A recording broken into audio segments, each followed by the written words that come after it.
हाय हाँ जी आप इधर आ जाइए, एक मिनट आ जाइए। चलिए सभी हमारे मीडिया के साथी, आप सब लोगों को जो है आनंद फानंद में बुलाया गया और बड़ी खुशी की बात है कि आज हम लोगों के बीच जाने माने बिहार नहीं बल्कि देश में लोग इनको पहचानते हैं, जानते हैं। बड़े कलाकार हैं और बड़े कलाकार होने के साथ साथ एक बड़े अच्छे इंसान हैं और समाज सेवी भी हैं। तो आज आप सब लोगों को हम बताते हैं, प्रदेश अध्यक्ष जी के नेतृत्व में, अब्दुल बारी सिद्दीकी साहब जी के नेतृत्व में, पाटलिपुत्रा सांसद मिशा जी भी यहाँ हैं, लालू जी राष्ट्रीय अध्यक्ष जी से इन्होंने आशीर्वाद लिया है और ये आज पार्टी जो है ज्वाइन कर रहे हैं और साथ में हम लोगों की भाभी भी यहाँ उपस्थित है, ये भी पार्टी की सदस्यता जो है ले रहे हैं। और बाकी हम चाहेंगे कि खेसारी जी जो है आप लोगों के समक्ष जो है अपनी बात को रखें। सबसे पहले तो आप सबको दिल से धन्यवाद और ढेर सारी शुभकामना, और भैया को और हमारी दीदी को, अध्यक्ष साहब, हमारे अब्दुल बारी सिद्दीकी चाचा जी, तो सबका प्यार और हमारे सबसे हमारे अभी भी हैं जो कि हम लोगों के बड़े भाई हैं, उन्हीं के जीजा हैं, तो हमारे भी जीजा ही हुए।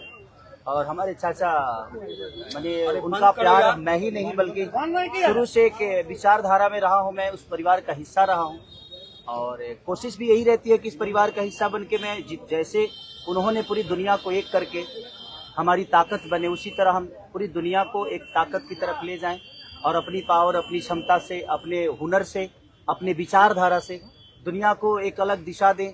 जो चीज़ें हमारे बीच में अभी तक हम अधूरे हैं, मैं हमेशा कोशिश यही रहा है कि जिस तरह मैं मुंबई शहर में रह के अपने बच्चों का परवरिश कर रहा हूँ, अच्छे स्कूल दे रहा हूँ, अच्छे अस्पताल दे रहा हूँ, उसी तरह हमारे बिहार के बच्चों का भी भविष्य हमारे बच्चों की तरह तय हो और हमारे बच्चों को बाहर गांव ना जाना पड़े। और उस विचारधारा में हमेशा भैया आगे रहे हैं और आप लोगों ने 17 महीने में इनका कारनामा देख ही लिया था। तो एक बार बदलने की जरूरत है और उस बदलाव में मैं थोड़ा सा एक मेरा भी हिस्सा हो और मैं उस सरकार को बदलने में और एक अलग दिशा में ले जाने में और एक बेहतर सरकार बनाने में एक मेरा योगदान हो, उसी के लिए मैं भी जुड़ा हूँ भैया से। और आज से नहीं, आज तो मैं आप लोगों के सामने पब्लिकली हुआ, बट मैं हृदय से और दिल से हमेशा से मैं इस परिवार का हिस्सा रहा हूँ और हिस्सा ही नहीं बल्कि एक परिवार का बेटा भी हूँ। मैं एक छोटा बेटा की तरह हमेशा प्रयास रहा हूँ और चाचा का आशीर्वाद हमेशा मुझे मिला है, राबड़ी माता का आशीर्वाद मिला है, दीदी का मिला है, भैया का मिला है, बल्कि इस समाज के और इस परिवार से जो मुझे प्यार मिला है, शायद वो मुझे बाकी जगह मिले या ना मिले उससे मुझे कोई फर्क भी नहीं पड़ता। बट मैं हमेशा प्रयास करता हूँ कि एक बेहतर दिशा में जो चीजें चल रही है, आज आप सब लोग बदलाव चाहते हैं, मैं ही नहीं, मुझे लगता है कि पूरा बिहार बदलाव चाहता है और उस बदलाव में एक मेरा भी योगदान हो, इसीलिए इस बदलाव के साथ मैं भी जुड़ना है।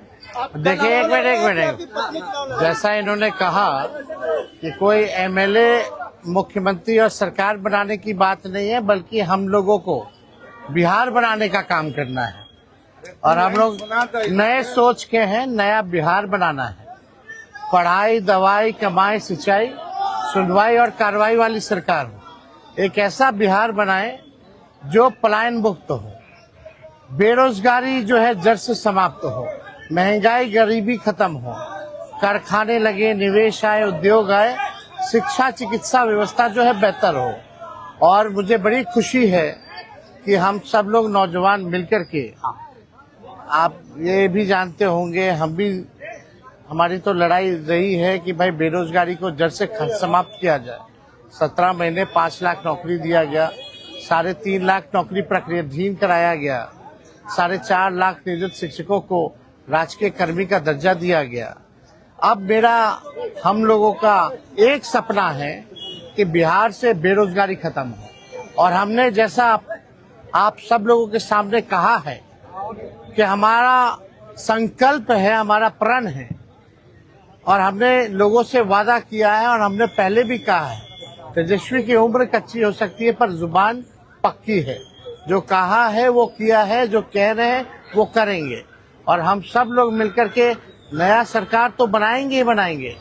और 14 नवंबर के बाद से हम आपको बता दें कि 20 दिनों के अंदर एक कानून बनाया जाएगा और वो कानून ये होगा जो हमने पहले भी कहा था, जिस परिवार में सरकारी नौकरी नहीं है बिहार में, उस परिवार को एक सरकारी नौकरी हम लोग दिलाने का काम करेंगे।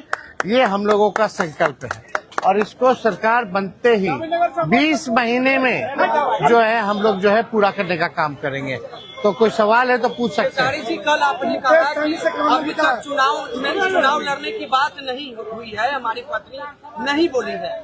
क्या हुआ कि एक दिन में पत्नी मान गई और फिर आज आप मीडिया के सामने आकर कह रहे हैं मना रहे थे? नहीं, देखिए जहाँ तक बात है, मैं पत्नी को जितना समझता हूँ उतना ही ये भी मुझे समझती है। इनको भी पता है कि ये मेरे साथ छठ तो मना लेती है, बट बिहार की बहुत ऐसी औरतें हैं जो अपने पति के साथ छठ तक नहीं मना पाती है, दिवाली तक नहीं मना पाती है, होली तक नहीं खेल पाती है।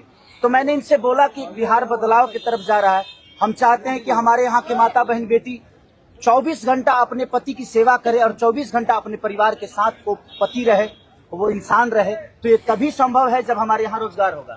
तो उस बेरोजगारी को खत्म करने के लिए मैं आपको आगे करना चाहता हूँ।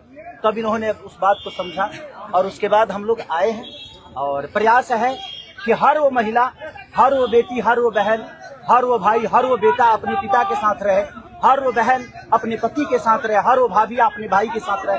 तो मेरी ये प्रयास है कि आजीवन जिस तरह बाकी शहरों में लोग अपने पति पत्नी के साथ, अपने परिवार के साथ, अपने माँ बाप के साथ रह के और खुशियों के त्योहार में रहते हैं, उसी तरह हमारा बिहार भी कोई जाए ना, गुजरात के लोग यहाँ आकर काम करे, कलकत्ता के लोग यहाँ आकर काम करे, दिल्ली के लोग यहाँ आकर रोजगार करे। हम यही चाहते हैं और इस संवाद के साथ आप सबको भेज। चुनाव आप लड़िएगा या पत्नी लड़ेगी? चुनाव आप लड़िएगा या पत्नी लड़ेंगी आपकी? ये लड़े चाहे मैं लड़े, अर्धांगिनी है ना, एक ही बात है। देखिए जीवन में पति पत्नी का जो प्रेम होता है ना, वो दुनिया में उससे बड़ा प्रेम नहीं है। माँ बाप के बाद अगर कोई संभालता है किसी बच्चे को, वो आपकी अर्धांगिनी ही होती है। तो मैं लड़ूं या ये लड़े, बात एक ही है। आरजेडी आपने क्यों चुना? आरजेडी बता तो दिए सर, एक ही चीज में जहाँ बदलाव होता है वहीं मैं रुकता हूँ, वहीं रहता हूँ। अब शहर में हर जिला में जाऊंगा मैं। आप हर जिला चलिए, सदस्यता जो है ज्वाइन करना, चलिए आइए।